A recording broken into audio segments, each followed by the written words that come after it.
Eu vou ser bem sincero, não sei muito como começar.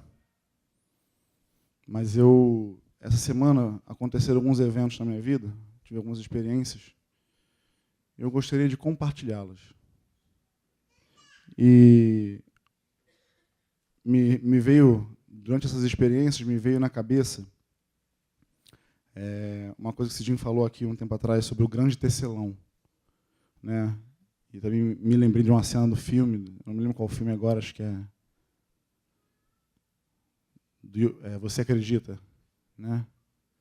Que no final ele narra sobre a grande obra do tecelão, né?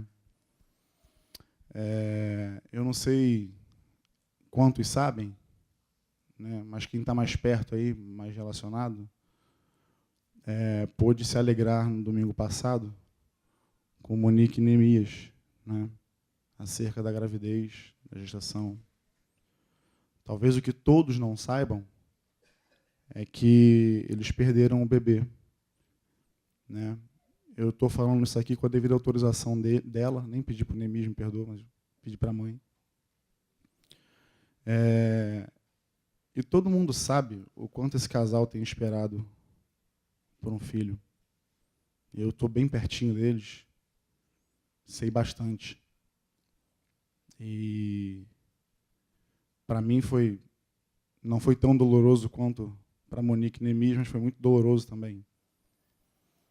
E quando eu soube do que estava acontecendo, a primeira pergunta que vem à nossa cabeça é por quê? Né? Nós damos uma série de justificativas.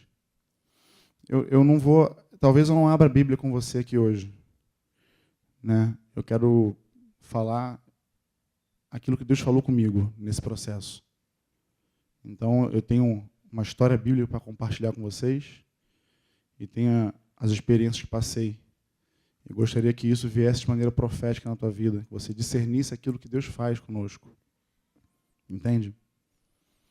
E no mesmo instante, eu me perguntei por quê também. Mas nem foi, talvez, por minha causa, para poder querer saber. É porque, como pastor da Monique, eu me sentia na obrigação de trazer uma resposta para ela.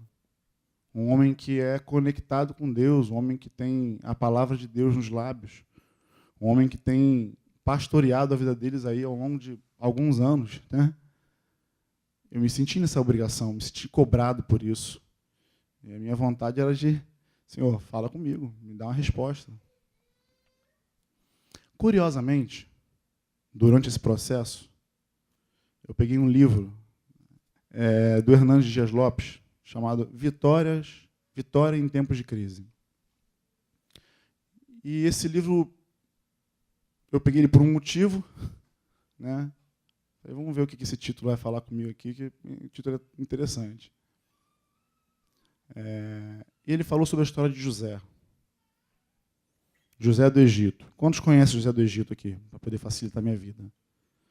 Vou, então, dar um briefing, né? Vamos lá. José do Egito teve uma história de vida muito interessante, né? Quando nós olhamos para a nossa vida, numa situação como a da Monique, ou qualquer outra situação de sofrimento, a nossa pergunta é sempre essa: por quê? E nós não temos como vislumbrar um motivo. Nós não temos como saber o porquê. Quando nós pegamos uma obra já pronta, nós entendemos, discernimos, entendemos o motivo, fica mais fácil. E aí, lendo o livro sobre José, da história de José, segundo a ótica do autor, eu também reli novamente a história de José na Bíblia, que você encontra lá a partir de Gênesis 37, até o final você vai ver a história de José. José foi um menino de 17 anos, que aos 17 anos teve um sonho, né? Ele teve um sonho onde alguns feixes que representavam seus irmãos, sua família, se curvavam diante dele, do feixe dele, que era um feixe maior, né? Ele também teve um sonho onde o sol, a lua e as estrelas também se curvavam a ele. E os seus irmãos ficaram indignados, porque ele era um mais moço, ele tinha 17 anos. Né? E ardiam de ciúme de José. Bom, José foi vendido como escravo, por inveja dos irmãos. E deram ele ao seu pai como morto. Ao ser vendido como escravo, ele parou na casa de um homem chamado Potifar, né? Capitão lá da guarda do faraó. E como ele tinha um dom, um talento administrativo, né, muito grande dado por Deus, Potifar entregou tudo nas mãos dele. E menos a esposa. Mas o resto, ele confiou a José.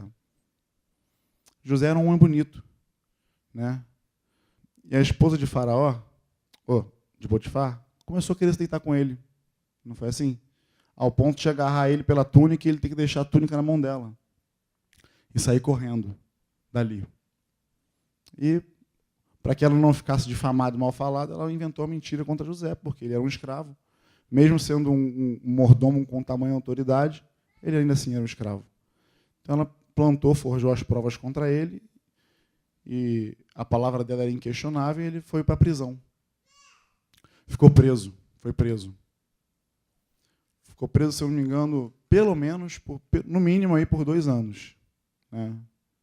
No mínimo, aí, por 2 anos, preso.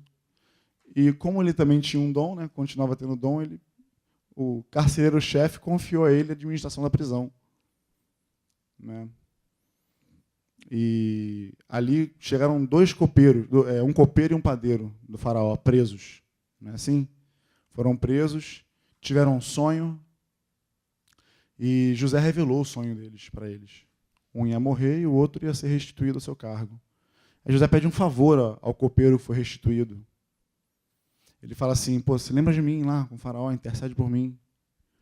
Né? Porque eu estou aqui preso de maneira injusta. Não foi justo o que aconteceu. Mas o copeiro, ele se esquece. Passa o tempo, aí passam-se 2 anos, e aí o faraó tem aquele famoso sonho das 7 vacas magras, das 7 vacas gordas, das 7 espigas magras e outras que comem as vistosas.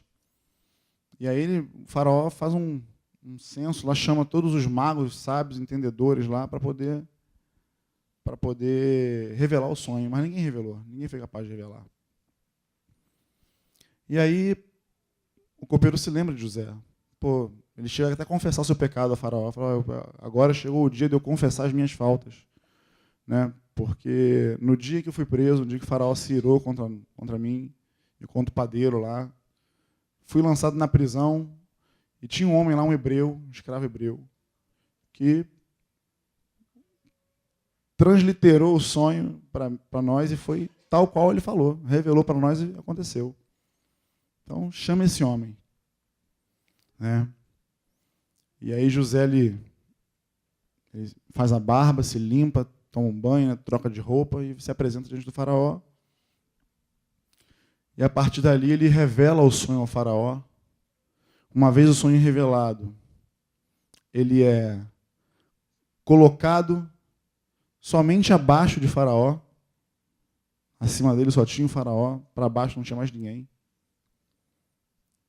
E a partir daí ele começa a dar sequência ao plano que ele tinha para que a fome não atingisse todo o Egito. Né?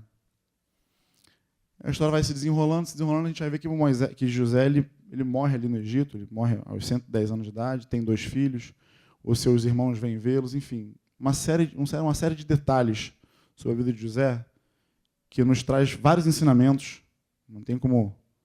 Mas eu queria traçar uma linha do tempo com vocês. Nós conseguimos, diante da história, em 13 ou 14 capítulos, poder ver a vida de José, um homem que foi invejado pelos irmãos, vendido como escravo, né? E aí tratado como escravo no caso de Potifar, injustiçado, preso injustamente, né?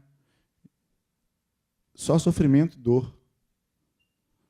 E você não vê em momento nenhum ali José blasfemando. Pelo contrário, quando a mulher de Potifar tenta agarrá-lo, ele fala: tamanho pecado eu cometeria contra Deus. Na prisão ele não reclama, quando você não vê nenhum uma situação de José reclamando contra Deus, se sentindo injustiçado por conta de Deus. E lá na frente, quando ele encontra os seus irmãos, depois de se certificar de que o seu irmão mais novo, lá o Benjamim, estava vivo, que seu pai era vivo, né? Ele se revela aos seus irmãos e os seus irmãos ficam aterrorizados. O que ele vai fazer agora? Um cara tão poderoso como esse vai matar a gente diante daquilo que a gente fez. E José não. José, ele teve clareza naquele momento do porquê daquelas coisas terem acontecido. Quando a gente olha assim na Bíblia, parece fácil, né? Parece algo assim, tranquilo, de, beleza, pô, bom, que bênção. Mas, diante dessa situação que ocorreu com Monique, em Neemias, talvez por eu estar bem próximo, eu me pus a pensar. Eu queria aquela resposta. Por quê? Eu queria chegar para ela, na casa dela, de Neemias, e falar, olha, por que é simples, amado? Olha, com todo o ar de espiritualidade. Mas a verdade é que há perguntas nas nossas vidas que ninguém é capaz de dar resposta. Só o Senhor sabe. Por isso eu comecei falando do grande tecelão, né? Que o Cidinho falou aqui, ele pode falar melhor. Mas se você pegar e olhar uma obra, um tear, um tecelão tecendo um tapete, uma obra, né? Você vai ver que, se você olhar por trás daquilo, por onde ele está trabalhando, não vai fazer sentido algum. É um bando de retalho, de costura, chega a ser feio, às vezes. Mas quando você vem para o panorama, para o lado certo da obra, você contempla e vê que tudo faz sentido. É tudo harmonioso. Né? Se tiver alguma irmã aí, por exemplo, que trabalha com crochê, com ponto cruz, com essas coisas aí, vai, de repente, entender um pouquinho do que eu estou falando. Até melhor do que eu estou falando. E eu fiquei observando como o plano de Deus para a vida da humanidade daquela época foi concretizado através de José. Porque Deus não queria livrar apenas a descendência de José, o pai de José, a família de José. Deus ele quis livrar o mundo de uma fome que viria muito terrível, muito implacável. 7 anos de fome, 7 anos de aridez, de sequidão. Quem seria o homem que Deus poderia levantar para poder cooperar com isso? Naquela época, a potência mundial era o Egito. E só o Egito teria condições de fazer algo com que José interpretou lá. Então, a maneira como Deus fez José chegar até o cargo dele, já estava tudo traçado, tudo planejado. Para nós, lendo a história, faz todo sentido. Mas aí eu te pergunto, e para José? Será que no meio das dores, aflições, agonias, será que para ele fazia sentido? Será que para ele fazia sentido ser tão fiel ao seu Senhor, mas ser molestado pela esposa dele e parar na prisão de maneira injusta? Apodrecer naquela prisão, ficar lá preso como escravo? Fazia sentido para ele o sentimento de ódio, de rancor, de ciúmes, de inveja que os irmãos tinham dele? Porque o pai preferia mais a ele? Para ele não fazia sentido algum. Mas José, ele, na sua trajetória de vida, você vê ele fiel, sabendo que Deus estava atuando em todo o tempo na vida dele. A aliança e a fidelidade de José com Deus era tamanha que você não vai ver em momento nenhum da história da vida de José ele blasfemando contra Deus. Nós temos uma história até parecida, né, do grande tecelão na vida de um homem da Bíblia, que é Jó. Mas em determinado momento Jó abre o bico. Ele começa bem, começa louvando, adorando o Senhor, porque perdeu tudo, perdeu o filho, jumentos, boi, perdeu tudo. Casa, família, só não perdeu a mulher. Mas o resto perdeu tudo. Aí, não, Deus me deu, Deus tirou, louvado seja o nome do Senhor. Mas lá na frente, quando a carne dele é cheia de ferida, aberta, ele já começa a abrir o bico, já começa a ratear. Não. Maldito seja aquele dia em que eu nasci, melhor fora minha mãe tivesse um aborto. E começa a colocar as mazelas dele para fora. Mas com José a gente não vê isso. Pelo menos não está registrado na Bíblia. Que José blasfemou, reclamou. A única coisa que José tinha, talvez para se apegar, foi aquele sonho. Um sonho que o pai dele interpretou. Lá, por acaso, teu pai, tua mãe, teus irmãos vão se curvar diante de ti? Mas guardava tudo no coração. Mas não houve uma interpretação, talvez clara, né? Mas de fato foi o que aconteceu. Todos, não só o pai, a mãe, os irmãos, mas todo o mundo naquela época se curvou perante José. Tamanha foi a sabedoria dele, tamanha foi a gestão dele diante daquele tempo de crise. Aí eu olhei para isso tudo, eu falei, eu orando a Deus, porque eu ia para a casa de Monique, lá em Neemias, querendo a minha resposta. E a única coisa que eu pude falar para ela foi, um dia, isso vai se encaixar de alguma maneira na sua vida. Um dia isso vai fazer sentido.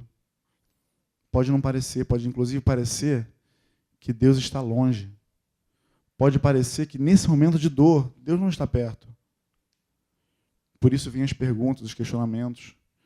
A gente coloca a nossa fidelidade diante do Senhor. A gente coloca a nossa fidelidade como algo que é valioso. Senhor, eu sou fiel, te sirvo, te sigo, abro mão de tantas coisas. E aí, para num momento tão esperado, tão sublime, tão alegre, isso acontecer? Por quê? Ninguém é capaz de responder essa pergunta, amados. Se você for para a medicina, os médicos vão falar que isso é a coisa mais natural que existe. Não, isso é natural, isso acontece, isso é mais normal do que se pensa. Isso é o que a medicina fala. Isso é o que os médicos falam. Porém, eu não vejo dessa forma.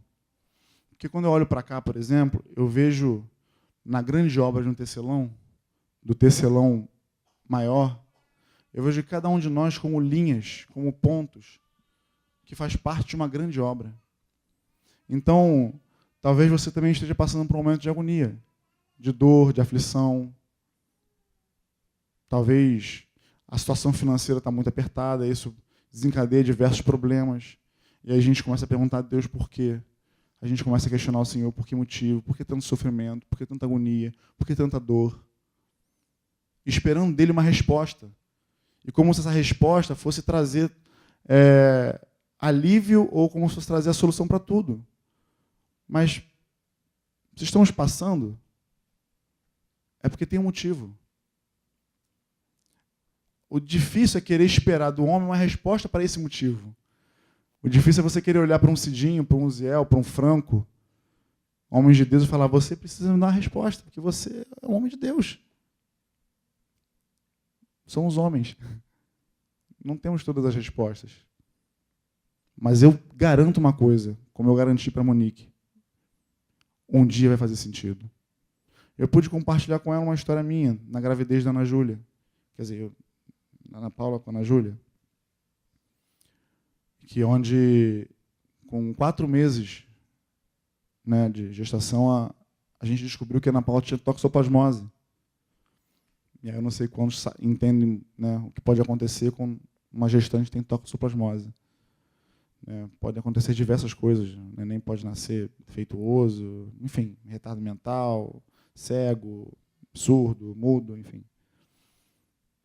E na hora assim que a gente recebeu aquela notícia pelo telefone, da médica, super sensível, a médica, super, para dizer que não, né? Na hora ela falou, olha, isso aí pode acontecer da sua filha nascer aleijada, enfim, mutilada, pode acontecer diversos problemas. E na hora, qual é a primeira pergunta que surge na cabeça? Por quê?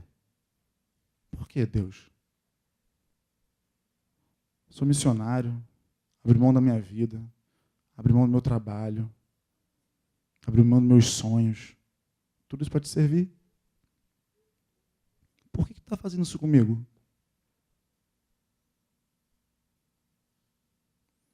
E a primeira coisa que eu fui foi para a internet, né, ver o que poderia acontecer.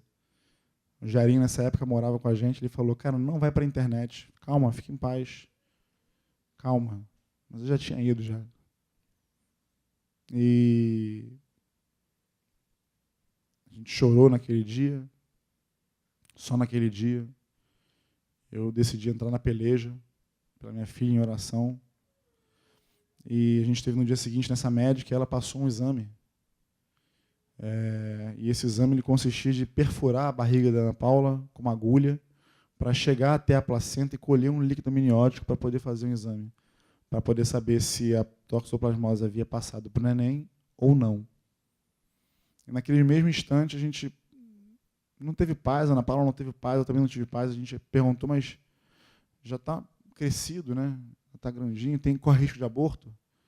E a gente assim do lado, aqui sentado, assim, a médica aqui na mesa, olhando para o receituário. Corre risco de aborto, sim. Pode abortar. Com todo amor do mundo, todo carinho. E aquilo ficou marcado para a gente saiu dali decidido, não vamos fazer esse exame, vamos trocar de médica e vamos seguir orando, vamos seguir crendo que o Senhor é fiel.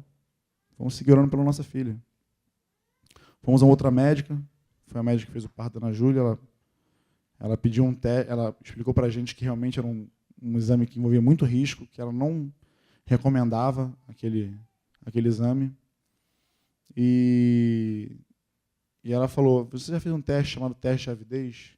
Que era um teste que era para saber se ela, que indicaria se ela havia contraído a toxoplasmose antes da gravidez ou durante a gravidez. E aí o Jairinho já tinha pedido esse teste. Então a gente já estava com o resultado na mão. Aí ela olhou, fique em paz, você contraiu a doença, a toxoplasmose antes. Então o risco de passar para o neném é muito pequeno, né? Passou um medicamento para a gente lá. Naquela época ali foi perrengue, porque era um medicamento que a caixa custava R$40 na época e só dava para 2 dias e meio. Entendeu? Imagina. A cada 2 dias e meio era R$40. Né? Graças a Deus, o tio Léo, aquele que nós temos orado aí, que está no hospital, sigam orando em nome de Jesus. Ele conhecia um representante do laboratório e conseguiu comprar uma caixa fechada para a gente até o final da gestação, para metade do preço. Ele abençoou a gente. Foi uma benção, uma dádiva mesmo. E até o dia da cesariana lá da Ana Paula, ela tomou o remédio e a Ana Júlia nasceu perfeita. Mas durante esse processo de agonia e minhas perguntas do porquê, eu, em dado momento com Deus, na minha particularidade lá, eu, orando ao Senhor, eu ouvi uma voz do Senhor, assim, trazendo a palavra no meu coração. O que eu faço agora, tu não compreende. Vai compreender depois. Nesse momento, dali, quando eu recebi essa palavra do Senhor, eu descansei. Não deixei de orar, óbvio, mas descansei no Senhor. Porque Ele é o grande tecelão. Ele sabe o motivo, Ele sabe o porquê das coisas acontecerem. Né? O engraçado é que no dia em que a gente esteve na casa da Monique, ela foi fazer a última ultra, né? A Ana Paula fez questão de ir com ela, pediu para ir, eu achei mais do que justo elas irem. E no retorno, né, quando já havia sido confirmado todo o processo lá, Paulinha pediu, vamos dar uma volta com eles, vamos, né? Tá, vamos sim. E mesmo com dor, tadinha, ela quis estar com a gente, estar junto, né, se distrair um pouco a mente. E nós fomos para um restaurante ali no Metropolitano, encontrei até Cidinho lá, Cidinho estava com eu lá. Aí eu fui para uma reunião, né, parece. Aí o Cidinho ficou lá à deriva. Eu falei, cara, a galera daqui, vamos chegar aí, vamos ali para o restaurante. Tá Monique, Nemias, Paulinha, a turma toda aí. E aí a gente ficou lá batendo papo. E no restaurante, o garçom que nos servia era muito simpático. Rapaz simpático demais, sorriso no rosto. A gente elogiando ele por conta disso, né, para que ele não perdesse isso. E eu reparei que no braço dele tinha algumas tatuagens. E numa coisa que a gente falou, ele falou, ô glória. Eu falei, ih, rapaz, é crente. É crente. Está aí explicado aí o motivo da felicidade. Acho que acho que o Neemias perguntou, tu é crente, tu é cristão? Aí ele,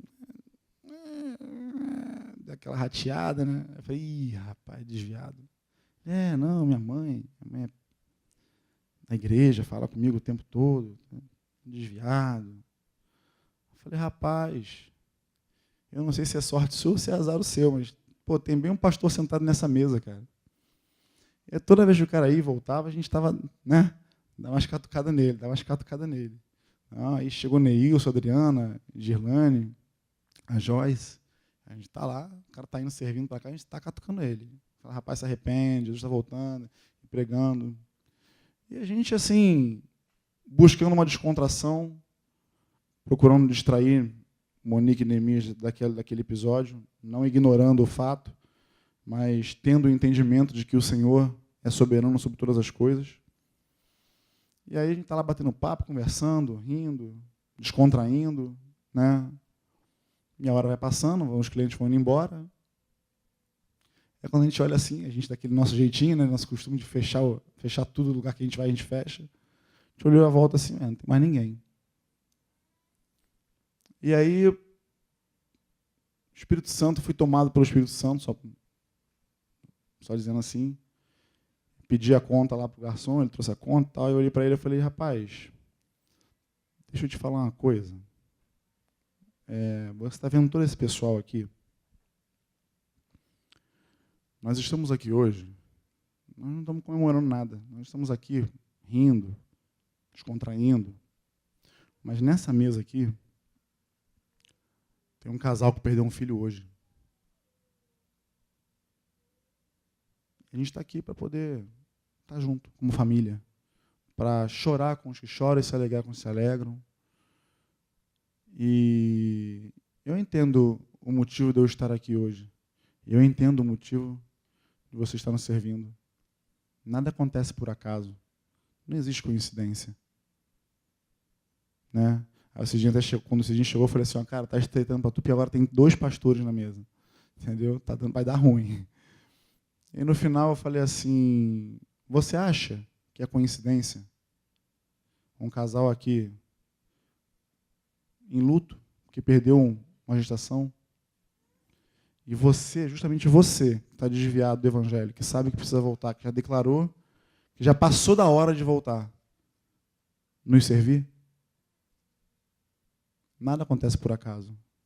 E aí, dei lá um checkmate nele, foi até engraçado, porque eu falei assim, por que você não volta para Jesus? O teu momento é hoje, é agora. O Senhor está te trazendo uma oportunidade. Ele ficou olhando assim, nessa hora que eu perguntei, até a música do ambiente parou, com aquele silêncio. Aí ele ficou assim, rapaz, essa música nunca parou, rapaz. Caramba, misericórdia. Eu tô assim com o homem, entendeu? Faltou só aquela bolinha de feltro passando. Eu agarrado na mão dele assim, e aí? Lutou para um lado, para o outro. Não, é verdade. Chegou minha hora. E ali mesmo nós oramos por ele, abençoamos a vida dele, reenxertamos ele na videira verdadeira. Né? E eu fui para casa com um misto de sensações, né? Homem, chorando como Monique e Neemias, mas alegre, porque alguém que estava morto, perdido, se reencontrou. E aí, no meio de todo esse turbilhão de sentimentos, de emoções, de experiência, você fala assim, caramba, como Deus age, como Deus trabalha.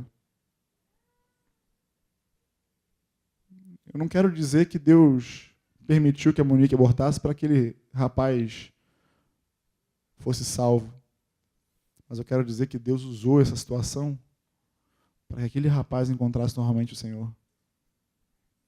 E é assim que Deus age na nossa vida, amados. Nós não compreendemos muitas coisas. Como talvez José não entendia. Mas ele confiava. Ele cria.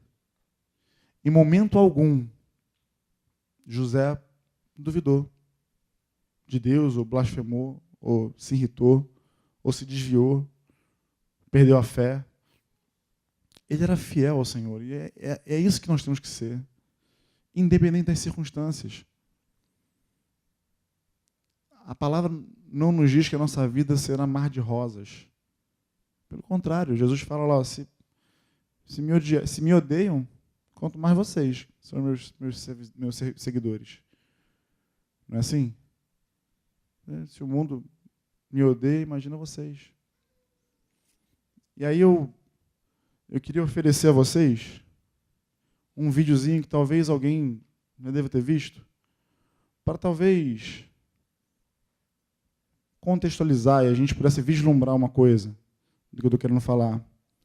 Porque o que eu quero dizer é que nós somos peças em construção, que fazemos parte de toda uma construção, de toda uma obra, cada um de nós. Cada um de nós. E o Senhor nos usa para isso, da maneira que Ele quer. Se nós somos servos dEle, rendidos a Ele, é da maneira que Ele quer. E não da nossa maneira, não da maneira que queremos. Fatalmente, se você fosse falar para José, José, olha só, eu tenho um plano, eu vou salvar o mundo da fome, né, e das outras doenças que vão decorrer da fome, né, mas aí o que eu vou fazer? Eu vou ter que vender você como escravo, você vai ser preso injustamente, vai sofrer, vai padecer humilhação, entendeu? Vai sofrer diversas tentações, diversas provações, mas não esquenta não. Vai chegar um momento em que eu vou tirar você de lá e você vai se tornar governador do Egito. Eu não sei, mas eu faria a conta. Eu falei, tá, tu vai levantar alguém para poder livrar o mundo da fome? Vou, é você. Então, arruma outro. Já que tu vai livrar de qualquer jeito, arruma outro. Me deixa aqui no cantinho, eu vou lá negociar os cereais lá com o homem que tu levantar. Porque ninguém quer passar por tribulação. Ninguém quer passar por sofrimento. Mas o sofrimento não existe. A tribulação não existe. O que difere é como nós passamos por ela. Passamos confiantes de que é apenas um vale e de que em algum momento da nossa vida nós estaremos na mais alta montanha com Deus?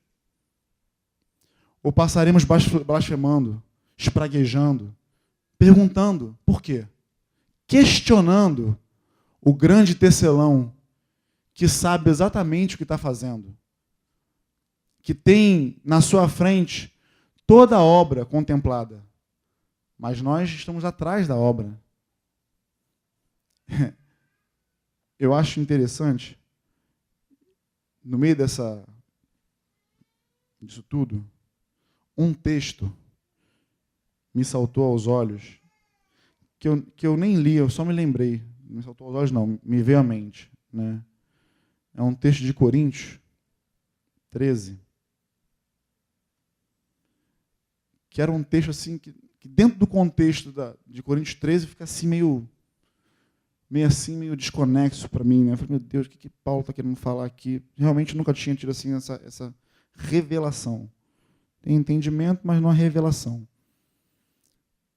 Mas Paulo fala assim, dentro do contexto de Coríntios 13, ele fala assim, o amor jamais morre, todavia as profecias deixarão de existir, as línguas cessarão, o conhecimento desaparecerá. Porquanto, em parte conhecemos e em parte profetizamos. Quando, no entanto, chegar o que é perfeito, o que é imperfeito será extinto. Aí ele fala, quando eu era criança, eu pensava como menino, sentia como menino, falava como menino. Quando eu cheguei à idade adulta, deixei para trás as atitudes próprias de criança. Agora, portanto, enxergamos apenas um reflexo obscuro, como em um material polido. No caso, o espelho da época era um bronze polido. Né? Então você não tinha exata nitidez daquilo que você estava vendo. Você via só um borrão. Né? Ele fala, como material polido. Entretanto, haverá o dia em que veremos face a face. Hoje conheço em parte, então conhecerei perfeitamente, da mesma maneira como plenamente sou conhecido. Paulo está falando aqui de algo que vai vir ainda, que nós não temos como conhecer, nós não sabemos. né? E ele faz uma comparação muito legal do espelho da época, que era um bronze polido, algo que você não tinha hoje, como é o nosso espelho, né? Você se vê perfeitamente, né? E ele fala, é exatamente assim com Deus. A gente conhece em parte, mas vai chegar um dia em que nós vamos conhecer tudo, tudo vai ser descortinado, tudo vai fazer sentido. E aí, no meio disso tudo, eu perguntei, minha pergunta para o Senhor, e aí, Senhor? Qual é a moral da história? Né? E é a história que eu quero falar para vocês aqui.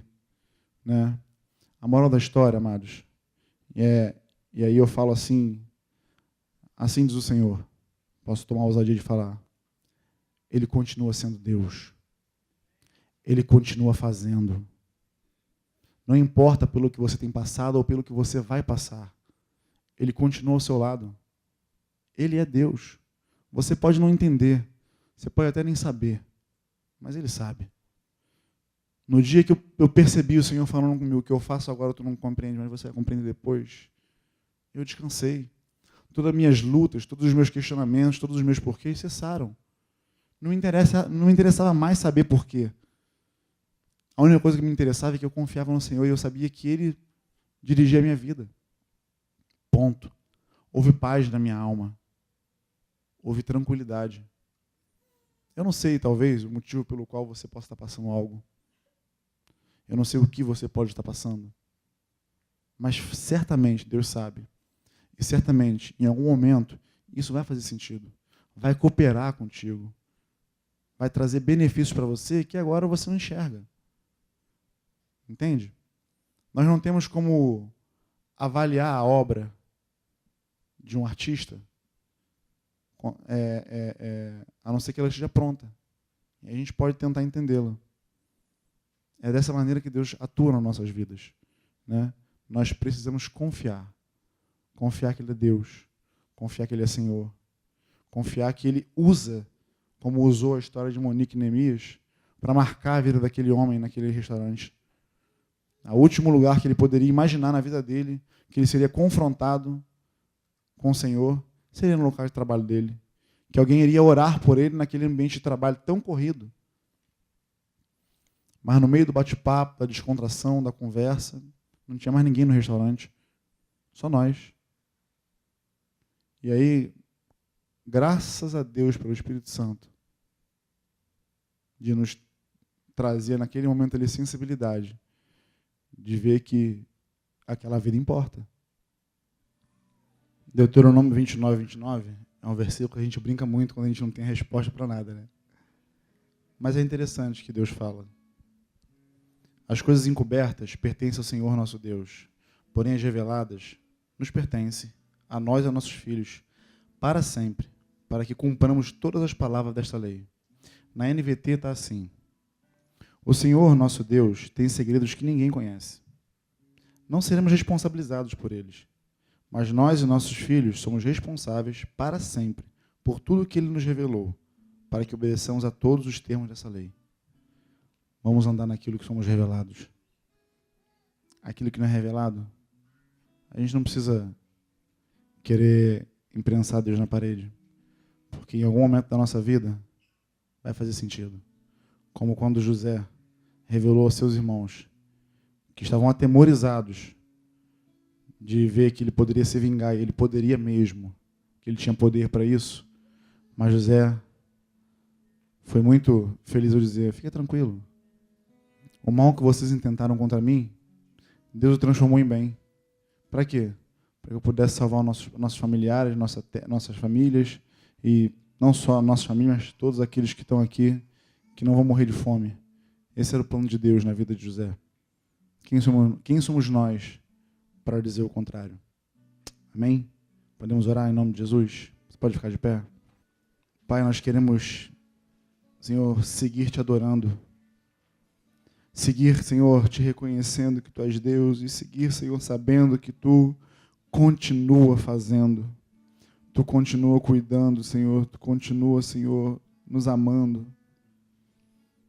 Mesmo na dor, mesmo no sofrimento, mesmo na angústia. Em qualquer situação, Senhor, na alegria. Tu continua sendo Deus, Senhor. O Teu amor, ele é imutável, Senhor. A Tua vontade, Senhor, ela não muda. Os Teus planos, Senhor, são perfeitos para nós, Senhor. E naquilo, Senhor, que nós não entendemos, nós não conhecemos, nós não sabemos, nós queremos nos limitar apenas a Te adorar, Senhor. Queremos nos limitar apenas, Senhor, a reconhecer que Tu, como Pai, tem planos para nós. Que Tu, como grande artesão, o grande tecelão, sabe a obra que está realizando em nossas vidas. Nós entregamos, Senhor, a nossa vida nas Tuas mãos, Senhor. Para que sejamos, Senhor, como uma parte, Senhor, dessa grande obra que Tu tem feito sobre a terra. Nós queremos, Senhor, ser usados por Ti, servimos de testemunhos, Senhor. Por onde quer que a gente vá, Senhor. Que a Tua palavra, Senhor, flua através da nossa boca. Que a Tua vida, Senhor, possa, Senhor, sair de nós, Senhor, e conquistar aqueles que estão à nossa volta, com o Teu amor, com o Teu poder, com a Tua graça. Não permita, Senhor, que a nossa humanidade atrapalhe os Teus planos para nós. Que tenhamos, Senhor, o exemplo de José, que sabia, que sempre soube que Tu és Deus, mesmo na prisão, mesmo, Senhor, na inveja, mesmo, Senhor, se tornando escravo, mesmo sendo traído pelos seus familiares, mesmo, Senhor, sendo humilhado, ele sabia que Tu és Deus. Nós também Te reconhecemos, Senhor. Tu és o nosso Deus. E nós sabemos, Senhor, que a aflição não durará para sempre. A dor não vai durar para sempre, Senhor. A agonia, a angústia, Senhor, elas não vão durar para sempre. Mas enquanto, Senhor, passamos por essas tribulações, nós queremos reconhecer que Tu és Deus. Em nome de Jesus. Amém.